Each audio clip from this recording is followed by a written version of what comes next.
প্রথমে আমি কাপড়ের দুই মাথাটা সেলাই করে নেব।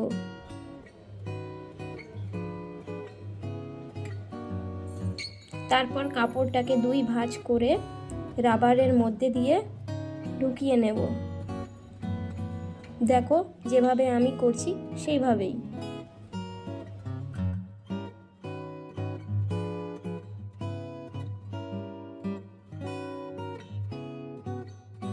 তারপর ওপরের যে কাপড়টা আছে সেটাকে ভিতরে ঢুকিয়ে পিছনের যে কাপড়টা আছে ওটাকে সেলাই করব। দেখো এই যে সামনে যে কাপড়টা ওটাকে আমি ভাঁজ করে ভিতরে দিয়ে তারপরে বাইরের সাইডে যে কাপড়টা আছে ওটাকে চারিদিকে সেলাই করে নেব। একটু একটু করে সেলাই করতে হবে আর ভিতর পিছন থেকে টানতে হবে।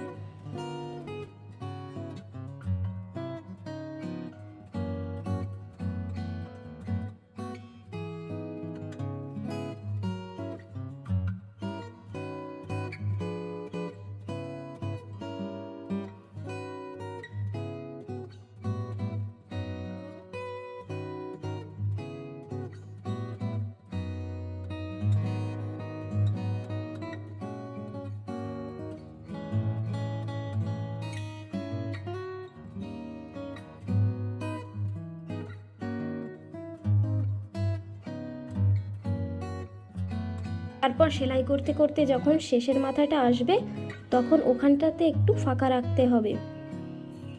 এই দেখো, চলো দেখিয়ে দিচ্ছি কিভাবে। এই দেখো যে ফাঁকাটা রয়েছে, এই ফাঁকাটা দিয়ে ভিতরের যে কাপড়টা আছে ওটাকে টেনে বার করতে হবে। টেনে বার করে নিলেই হয়ে যাবে। দেখো চলো আমি বার করে নিই।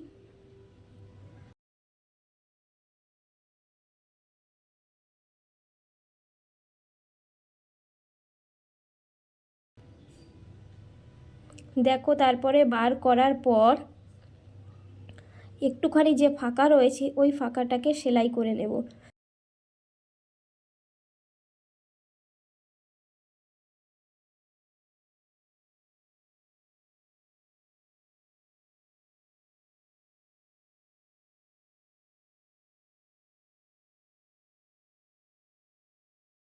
তো আমি সাধারণ রাবার থেকে কিভাবে কাপড় দিয়ে ডিজাইনার রাবার বানালাম, তো তোমাদের কাছে কেমন লাগলো রাবারটা? যদি ভালো লেগে থাকে তো একটা লাইক করে দিও, আর আমার চ্যানেলটি সাবস্ক্রাইব না করা থাকলে একটু সাবস্ক্রাইব করে দিও।